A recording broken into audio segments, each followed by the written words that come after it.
Ulysses by James Joyce was published in 1922 and is based on Homer's epic poem The Odyssey. The Odyssey follows the voyage of Odysseus as he tries to return home from the Trojan War to be reunited with his wife Penelope and his son Telemachus. The poem covers 10 years of adventure and struggles with sirens and monsters all over the Aegean Sea. Ulysses, by contrast, takes place on one very ordinary day, June 16, 1904, in the city of Dublin. In place of Odysseus and Telemachus, we have Leopold Bloom and Stephen Dedalus.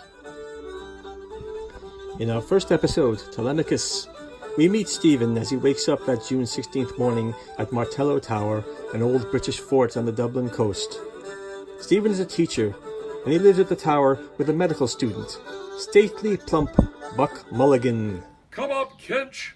Come up, you fearful Jesuit!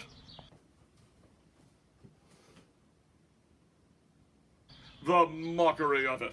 Stephen Dedalus, your absurd name, an ancient Greek. My name is absurd too, Malachi Mulligan, but it has a Hellenic ring, hasn't it? Tripping and sunny like the Buck himself. Ah, we must go to Athens someday. Where's the washcloth? Here, take my handkerchief. Ah, the bard's nose rag, a new art color for the Irish poets, snot green. You can almost taste it, can't you? God, isn't the sea a gray, sweet mother, the snot green sea, the scrotum tightening sea? She is our great, sweet mother, our mighty mother. The aunt thinks you killed your mother. That's why she won't let me have anything to do with you. You could have knelt down, Kinch, when your dying mother asked you.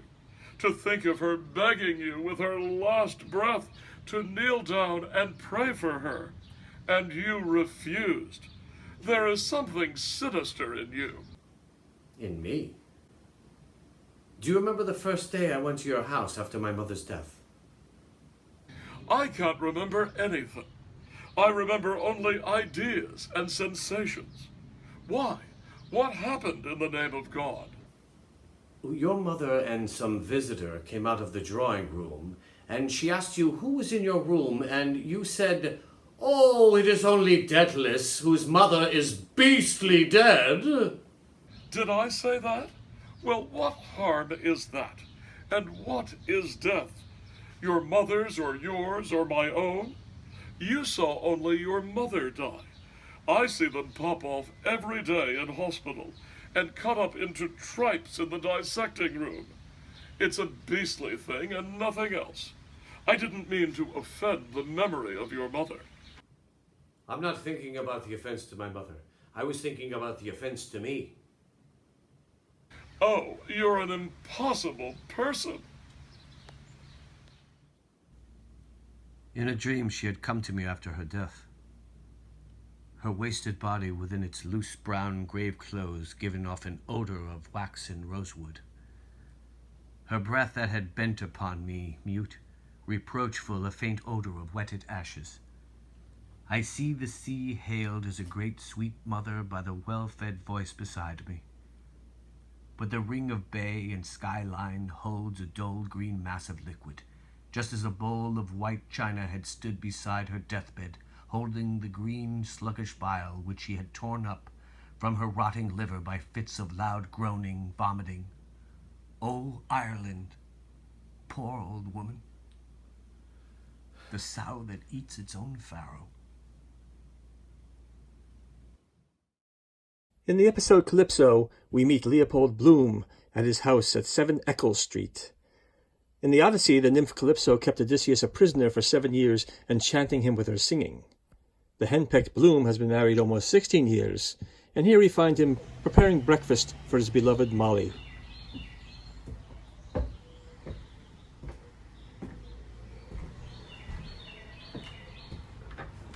Mr. Leopold Bloom ate with relish the inner organs of beasts and fowls. He liked thick giblet soup, nutty gizzards, a stuffed roast heart, liver slices fried with crust crumbs, fried hen cod's roes. Most of all, he liked grilled mutton kidneys, which gave to his palate a fine tang of faintly scented urine. Kidneys were in his mind as he moved about the kitchen softly, writing her breakfast things on the humpy tray. Another slice of bread and butter. 3, 4, right. She doesn't like her plate full. A cup of tea soon. Good.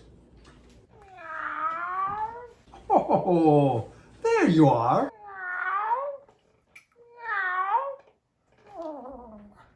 Scratch my head. Milk for the pussins?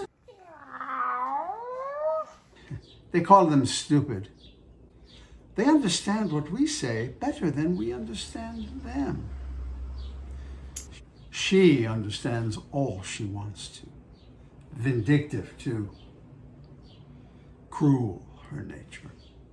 But afraid of the chickens, she is. Afraid of the chook-chooks. I never saw such a stupid pussins as the pussins. There's for you.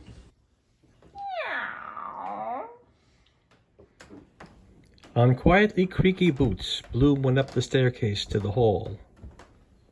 Here we are, my love. What a time you were. Molly set the brasses jingling as she raised herself briskly. The warmth of her couched body rose on the air, mingling with the fragrance of the tea she poured.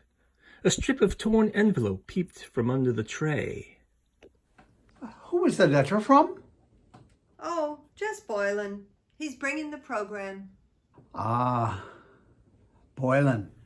They speak of Blazes Boylan, a local dandy who is often seen in Molly Bloom's company and is promoting her upcoming concert. Blazes is a great admirer of Molly's vocal talents. And what are you singing? La Chi Durem with J.C. Doyle and Love's Old Sweet Song. What time is Patty Dignam's funeral? 11, I think. Fetch me that book. There's a word I wanted to ask you about.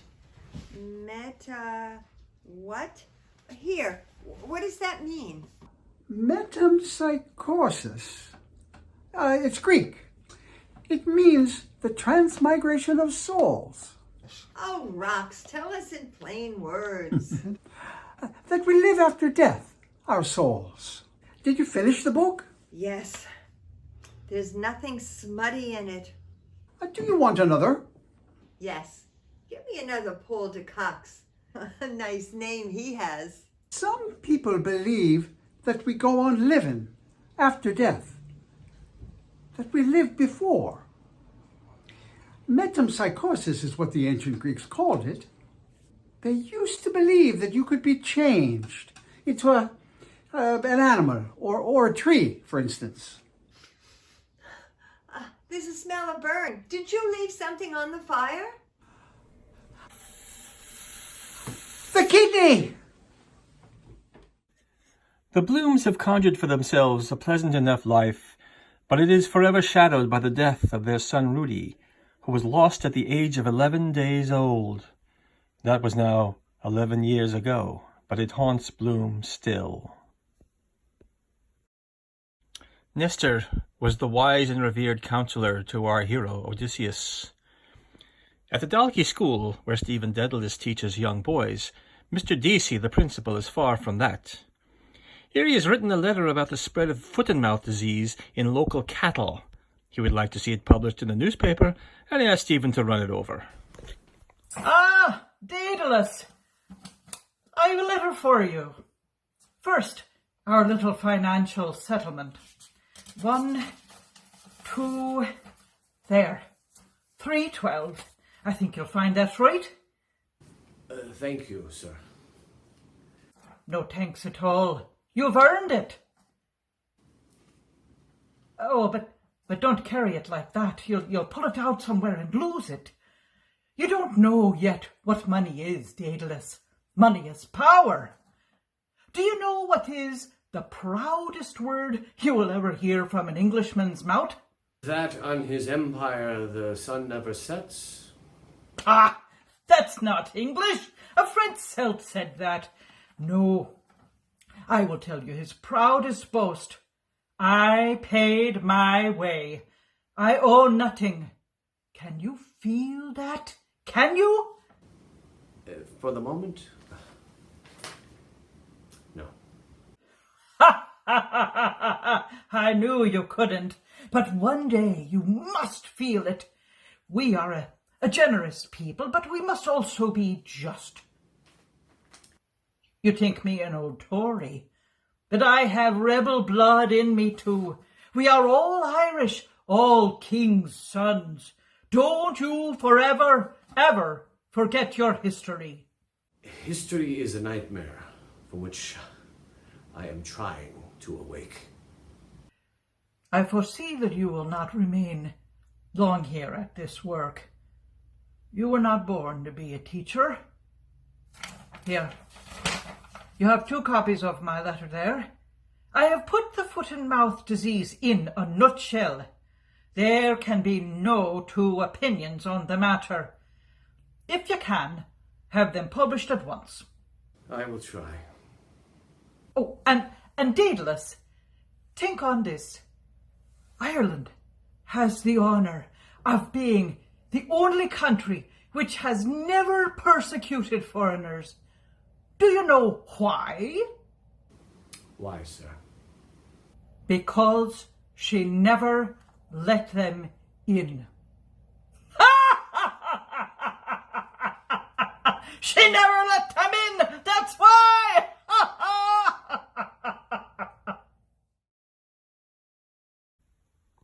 The Lotus Eaters were just that, a race of people living on an island who ate lotus fruits and flowers, which were a narcotic and caused them to sleep in peaceful apathy.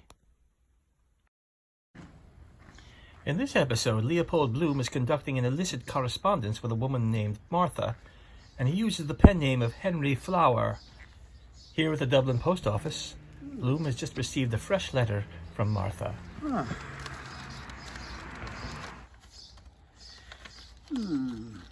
A flower, I think.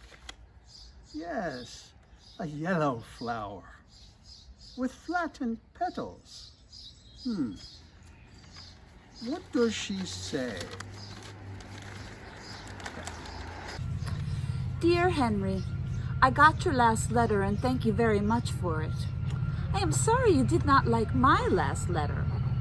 I am very angry with you. I do wish I could punish you for that.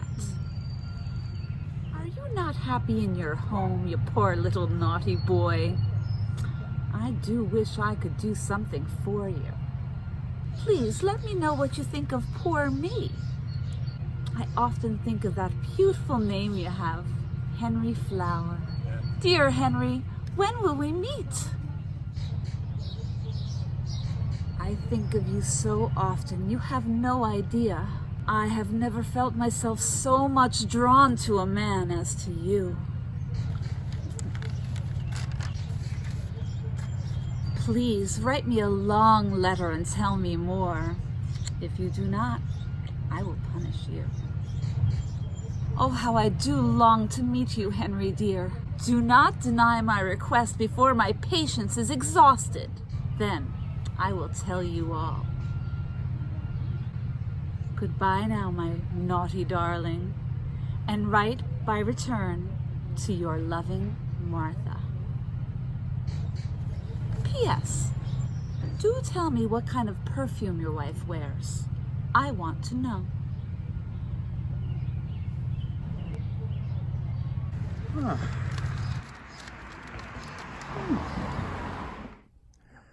Odysseus must travel through the underworld of Hades to get back to Ithaca.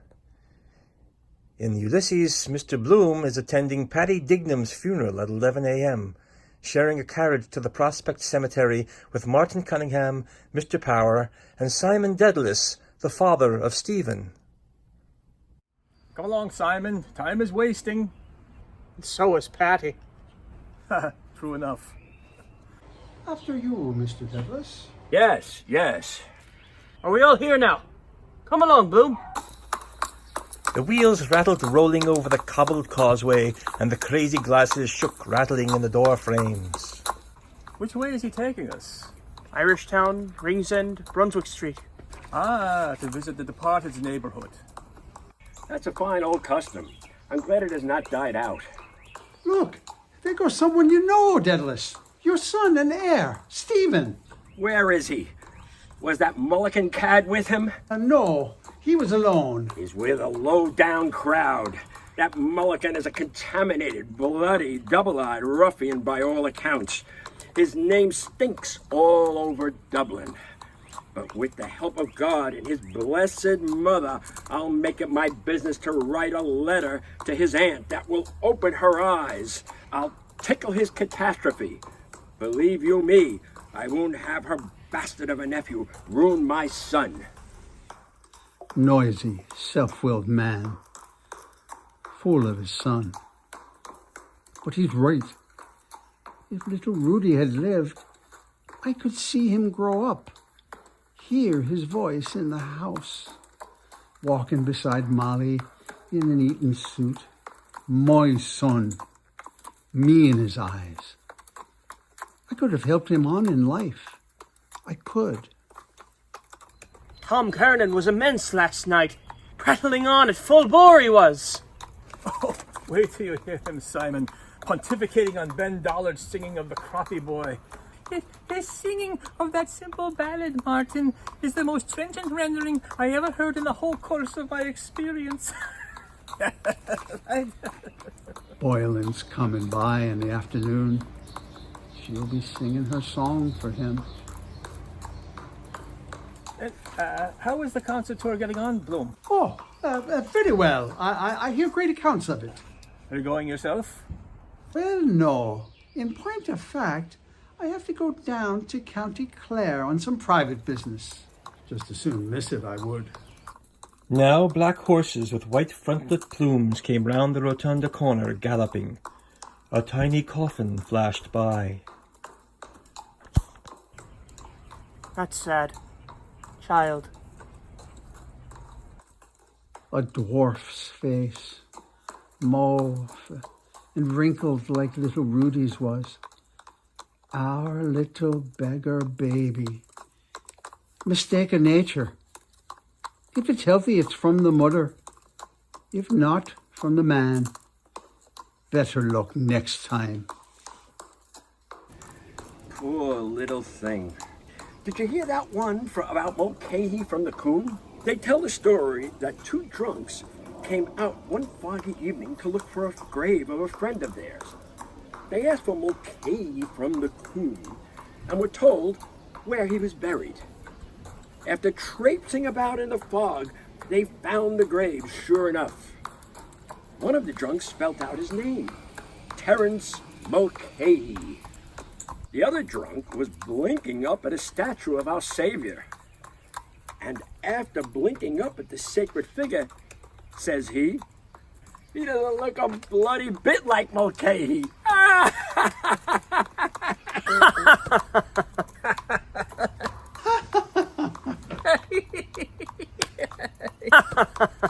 That's a good one.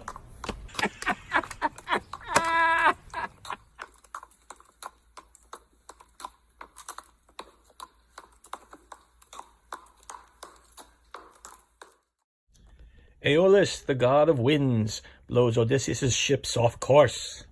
Now, in this windy episode of Ulysses, Mr. Bloom goes to the Freeman's Journal, a newspaper for which he sells ads. He meets with the publisher, Mr. Crawford. Now, this chapter reads like a newspaper, complete with headlines. Bloom visits Crawford. Mr. Crawford, a moment. What is it, Bloom? Interview with the editor. Just this ad. I spoke with Mr. Keyes just now. He'll give a renewal for 2 months, he says. But he wants a little notice in the Telegraph. Just a little puff. He practically promised he'd give the renewal. And what will I tell him, Mr. Crawford? KMA. Will you tell him that he could kiss my arse? Tell him that's straight from the stable. Well, if I can get the design, I suppose it's worth it. He'd give the ad, I think. I'll tell him. KMRIA. He can kiss my royal Irish arse. Anytime he likes. Tell him. After Bloom exited, Stephen Dedalus made his appearance at the journal with his foot-and-mouth letter. Foot in mouth for the old girl. Ah, young Dedalus, just the man. I want you to write something for me. Something with bite. Oh, what's this? Foot and mouth disease? The letter is not mine. Mr. Garrett Deasy asked me. Oh, I know him. And I knew his wife, too. The bloodiest old tartar that God ever made. By Jesus, she had the foot and mouth disease, and no mistake. But if you can see your way... Yeah, yes, fine. That'll go in straight away. And I hope to live to see it published. I have money. I suggest that the House now adjourn. I have money. 'Tis the hour, methinks, when the wine jug is most grateful in ye ancient hostlery. To which particular boozing shed? My casting vote is Mooney's. Ah, chip off the old block. Let's go.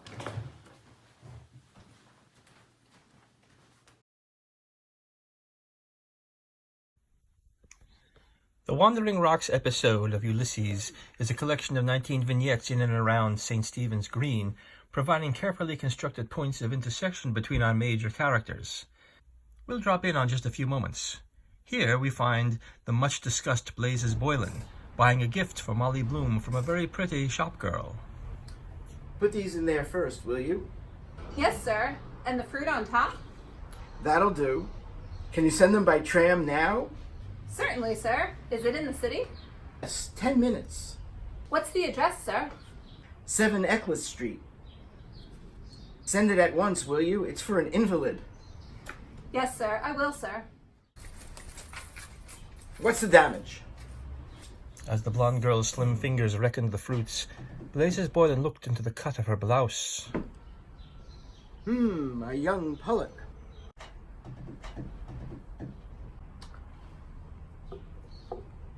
This for me? Yes, sir. Suits my complexion, don't you think?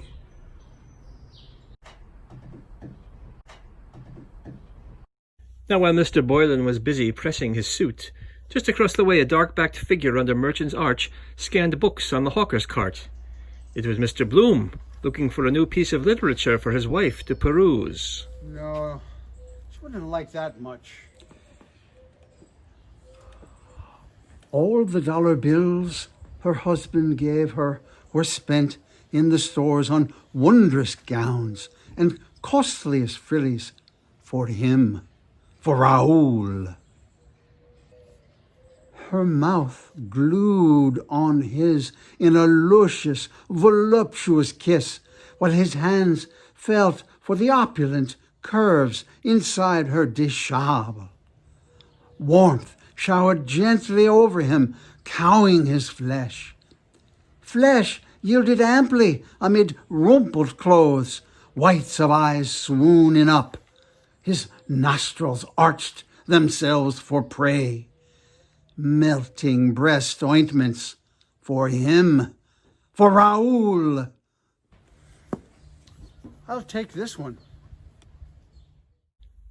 Just down the street, Stephen's sister Dilly Dedalus loitered by the curbstone, waiting for her father, Simon Dedalus, who now came round the corner, tugging his long moustache.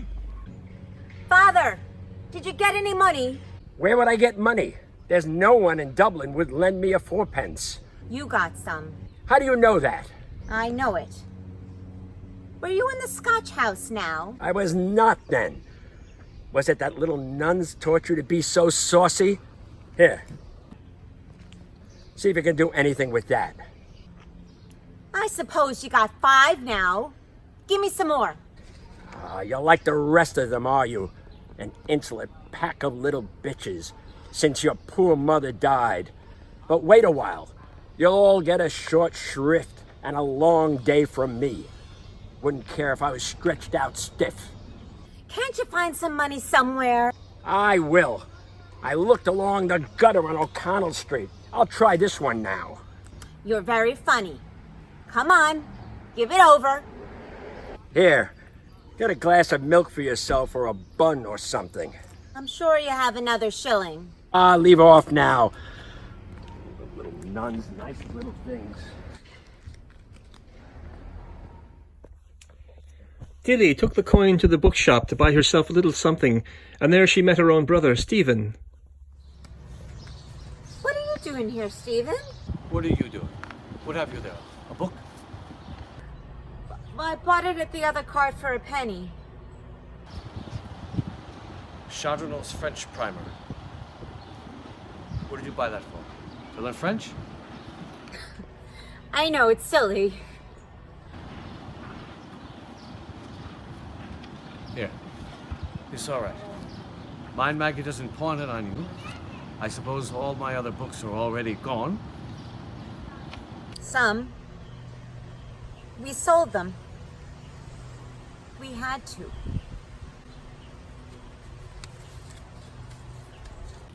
She is drowning. Save her, all against us. She will drown me with her eyes and hair, lank coils of seaweed hair around me, my heart, my soul. Salt green death. Misery. Misery.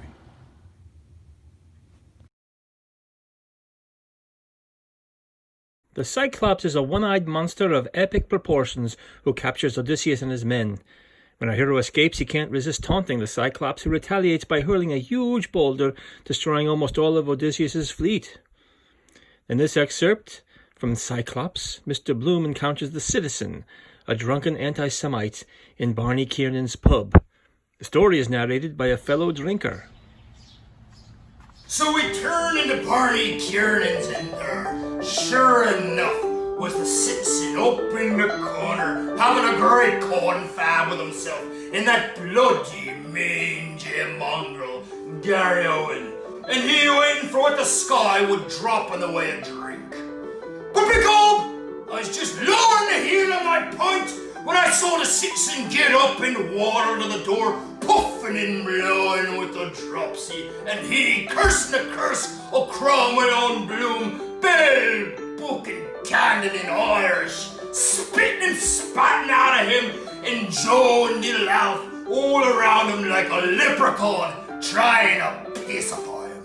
Let me alone. 3 cheers for Israel!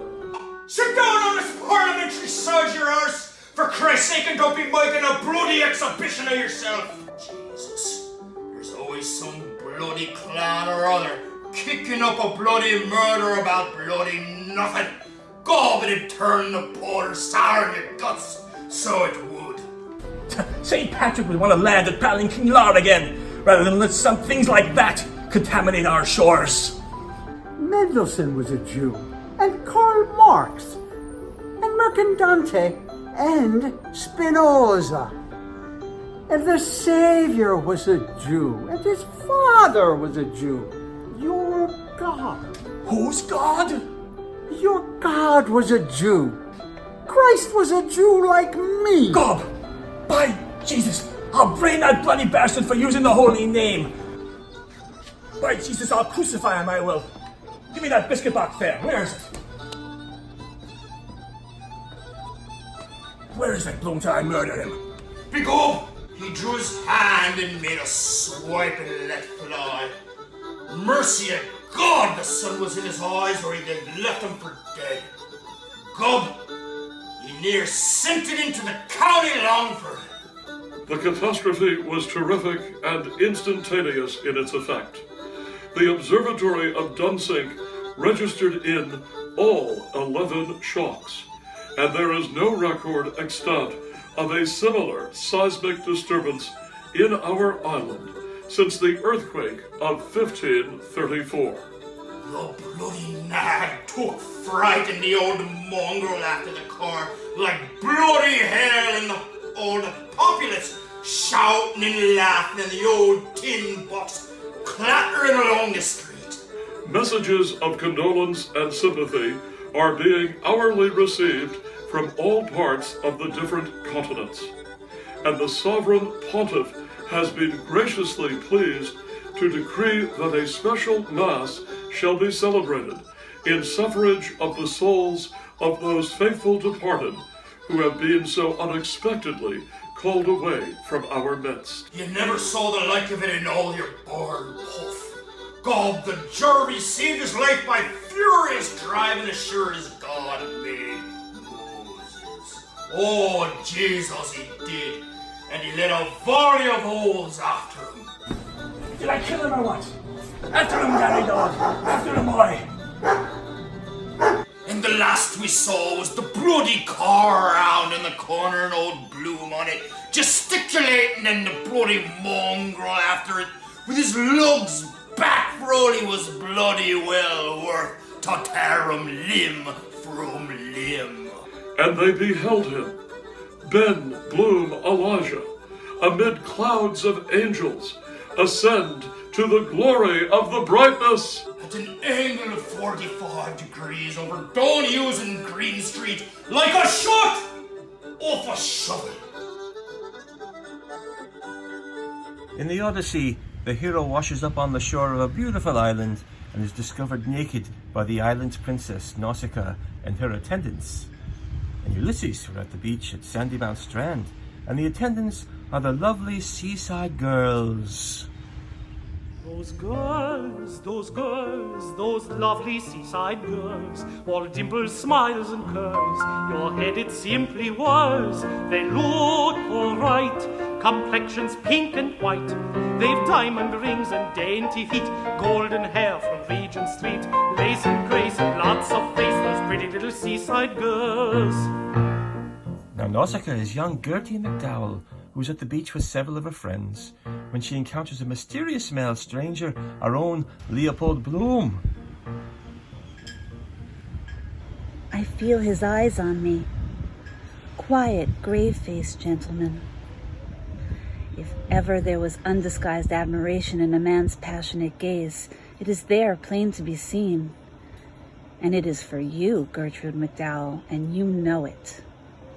The eyes that were fastened upon her set her pulses tingling. She leaned back far to look up where the fireworks were, and she caught her knee in her hands when she revealed all her graceful, beautifully shaped legs. Softly soft and delicately rounded. I can hear the panting of his heart, his hoarse breathing. I see her face suffused with a divinely entrancing blush. I could cry out to him now, hold out my snowy, slender arms to him to come, to feel his lips laid on my white brow. And then the Roman candle burst. Oh. And it gushed out of it a stream of rain-gold hair threads, and they were all greeny, dewy stars, falling with gold. Oh, so lovely. Oh. Oh, soft, sweet, soft. Oh. That's all. I'll go now, but I'll give him a smile. A smile. A sweet, forgiving smile. A smile verging on tears. Curious walk, that. Tight boots? No, she's lame.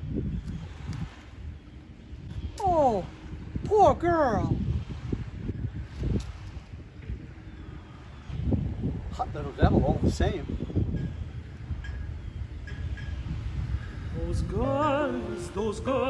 Those lovely seaside girls, all dimples, smiles and curves, your head it simply whirls. In the Auction of the Sun episode, it's evening now, and we're at the maternity hospital where Mina Purefoy, who has been in labour for 3 days, is about to give strenuous birth. Broom goes to visit her and see how she's getting on. There he encounters in the waiting room a group of drunken young men, including Stephen Dedalus himself.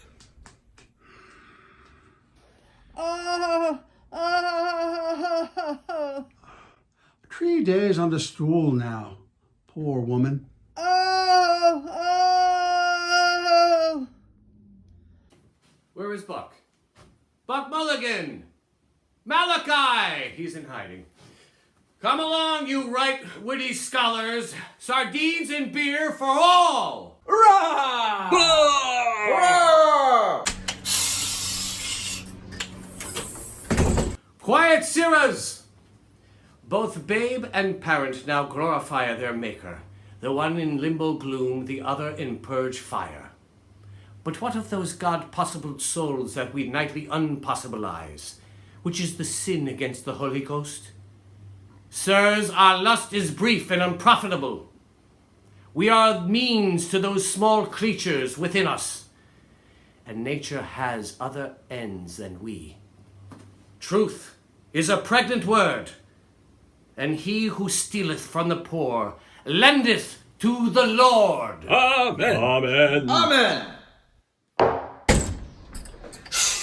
Respect, please. Ashamed you should be. Oh, Jesus God! Listen to the poor woman. Reminds me of my Molly. She'd borne me a son, and 11 days later, he was no more. And now I have no heir, and there's Simon Didless's son, drinking and carousing. It saddens me to think on my poor Rudy, but it grieves me too to see young Stephen there, filling his cups and living riotously with these wastrels. Here's to the mother of mothers, our mother most venerable, the second Eve, the Virgin Lady.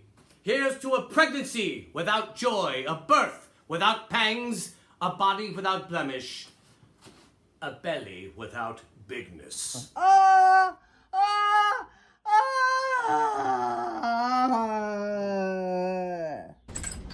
Mrs. Purefoy has been delivered of a fine baby boy.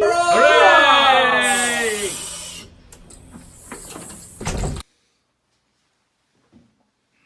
Grand, that is. A life and a future for all her pains. Ah, for sure, there is no one to be for me what I was for my father. See here, I have a goodly sum, £2.19 for a song that I wrote. It's of no use here. Let's off to Burke's Pub! To Burke's Pub! Hooray!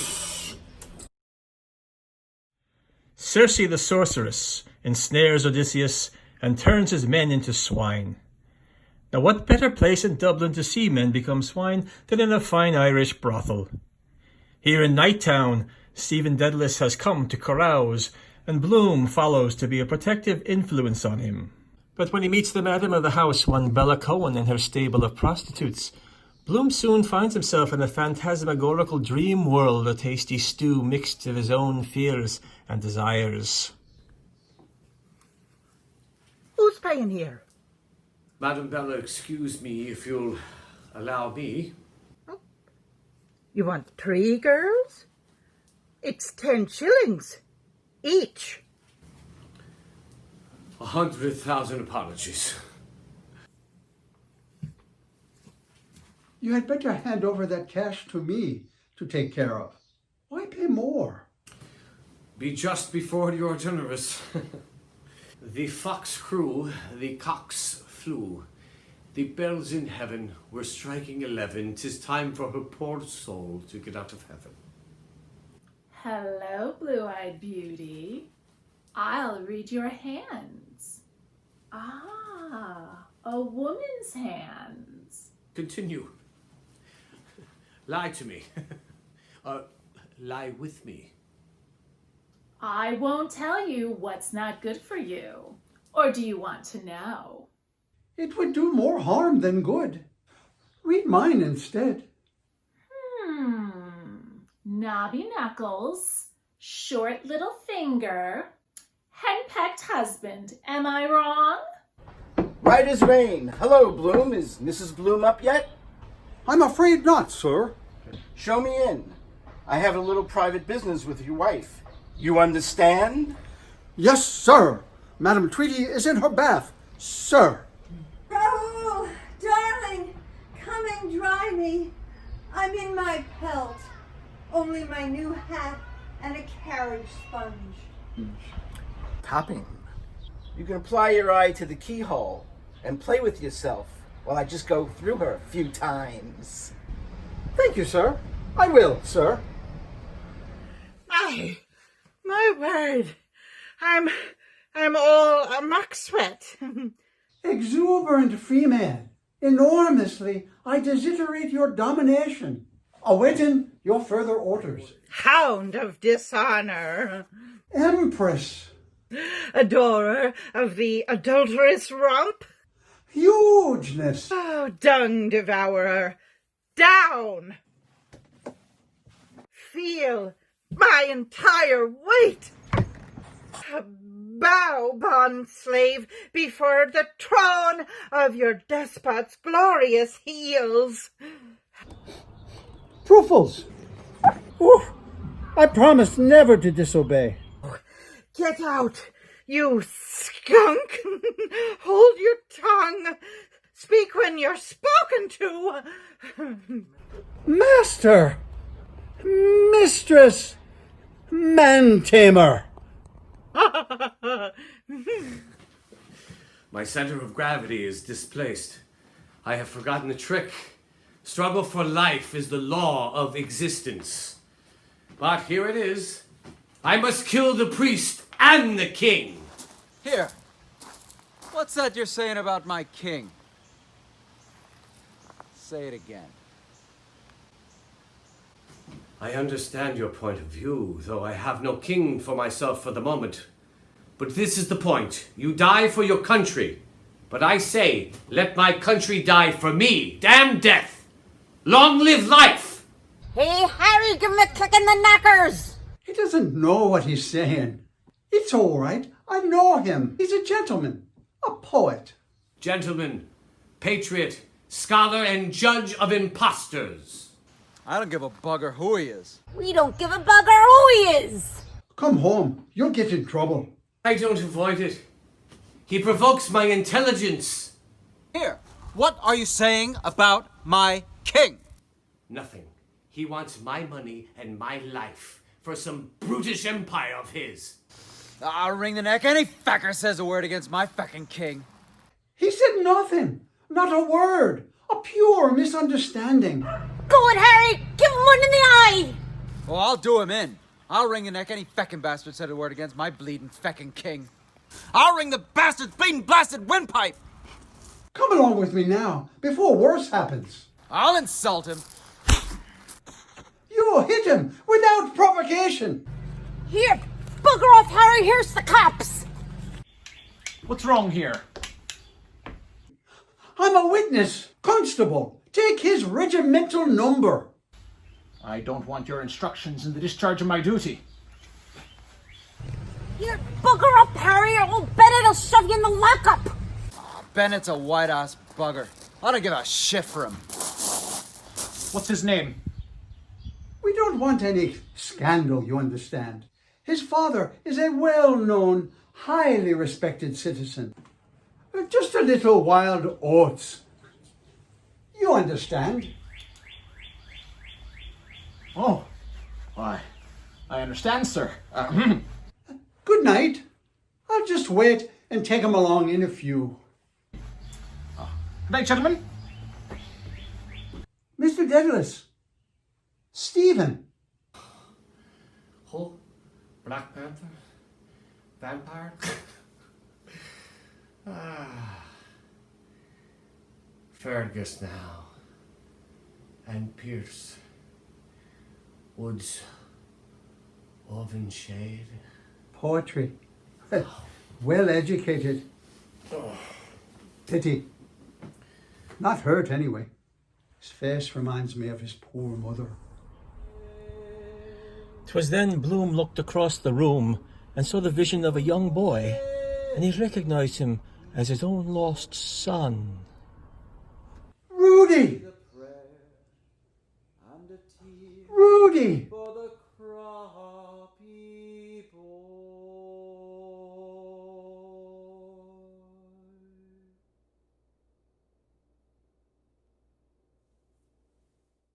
The Ithaca episode of the Odyssey, Odysseus and Telemachus are reunited.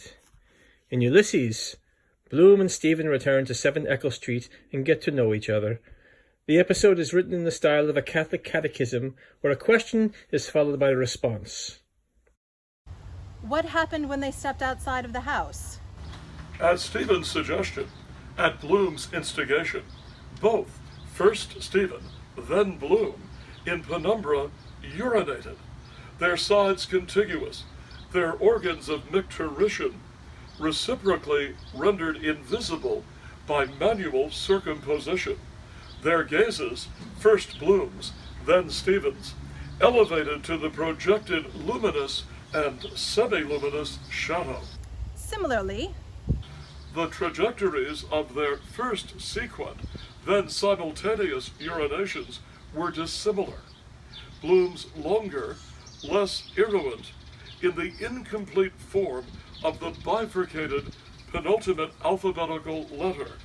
Stephen's higher, more sibilant, who in the ultimate hours of the previous day had augmented by diuretic consumption and insistent vesical pressure.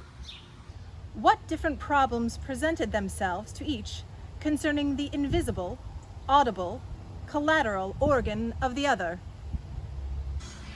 To Bloom, the problems of irritability, tumescence, rigidity, dimension, sedentariness. To Stephen, the problem of the sacerdotal integrity of Jesus circumcised. How did they take leave? One of the other? In separation?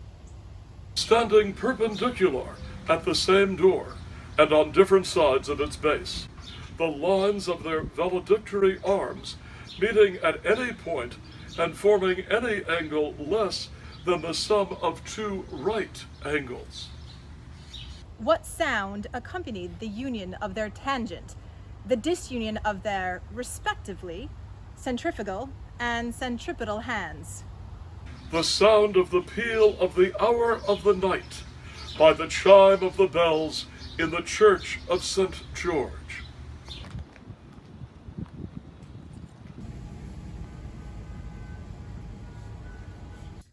What acts did Bloom perform? He removed a pillow from the head to the foot of the bed, prepared the bed linen accordingly, and entered the bed. How?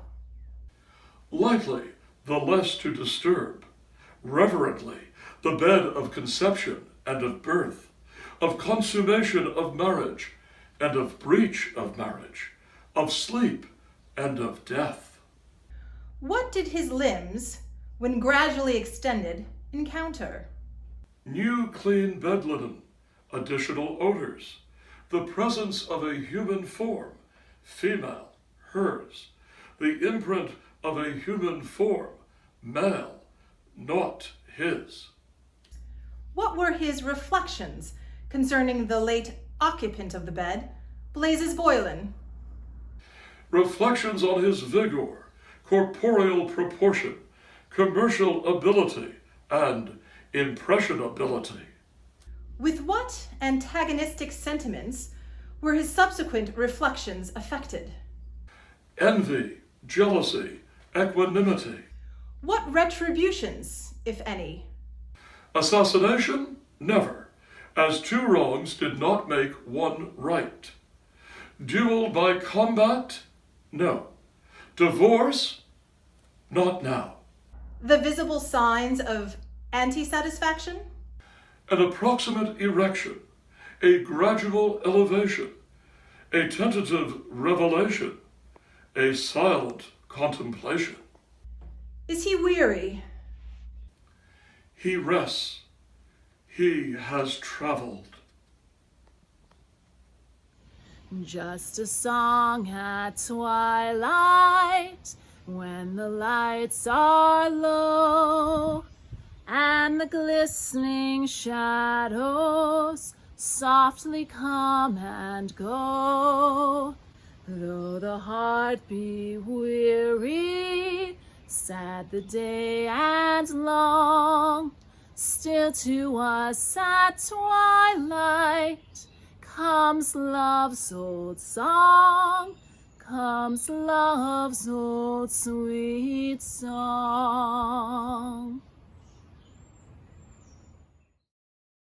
Penelope waited 20 years for her husband to return from the wars, and Molly Bloom has waited some 800-odd pages to get her last word in. In 45 brilliant stream of consciousness pages, Ulysses comes to a close. Here are the last few passages from this remarkable book. The sun shines for you, he said, the day we were lying among the rhododendrons on Howth Head. In the great tweed sun and his straw hat that day, I got him to propose to me. Yes, first I gave him a bit of seed cake out of my mouth, and it was leap year like now, yet 16 years ago, my God. After that long kiss, I near lost my breath. Yes, he said I was a flower of the mountain. Yes. So we are flowers, all a woman's body. Yes, that was the one true thing he said in his life.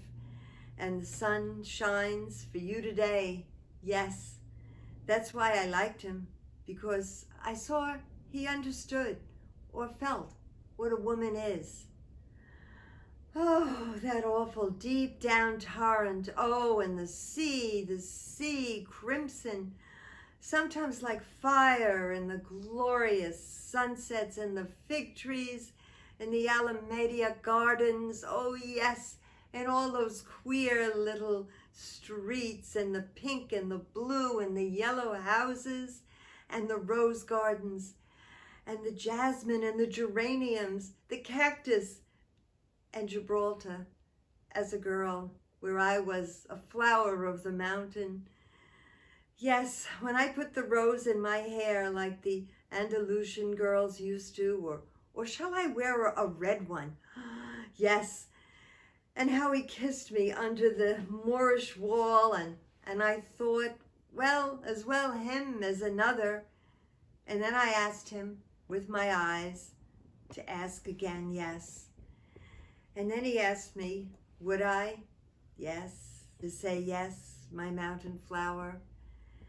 And first I put my arms around him, yes, and I drew him down to me so he could feel my breast all perfume, yes, and his heart was going like mad. And yes, I said, yes, I will, yes.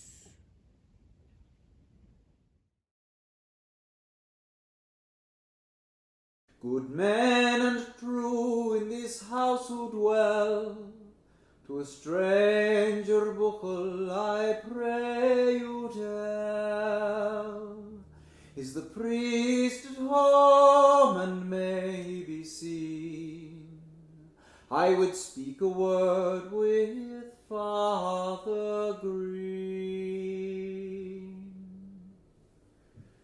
The priest's at home, boy, and may be seen.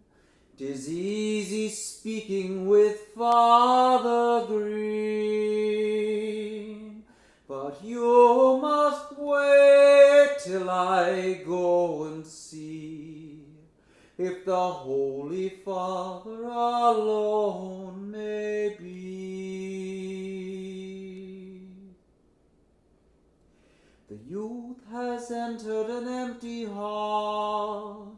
What a lonely sound has his light footfall.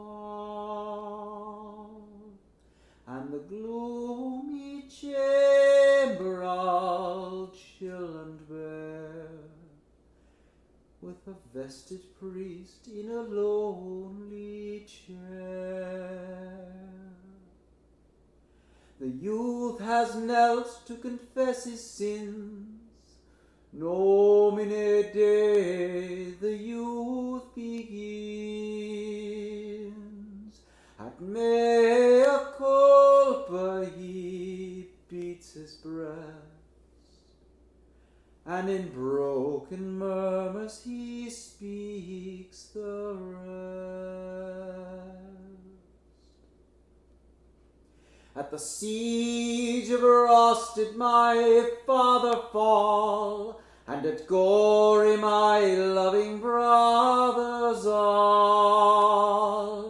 I alone am left of my name and race. Now I'll go to Wexford to take their place. I cursed 3 times since last Easter day, and at Mass time once I went off to play. I passed the churchyard one day in haste, and forgot to pray for my mother's rest. I bear no hate against living things, but I love my country above my king. Now bless me, Father, and let me go to die, if God has ordained it so. The priest said naught, but a rustling noise made the youth look above in wild surprise. The robes were off, and in scarlet there sat a yeoman captain with fiery glare. With fiery glare and with fury hoarse, instead of a blessing he breathed a curse. 'Twas a good thought, boy, to come here and shrive, for 1 short hour is your time to live. Upon yon river 3 tenders float, your priest's in one if he isn't shot. We hold this house for our Lord the King, and amen say I, may all traitors swing.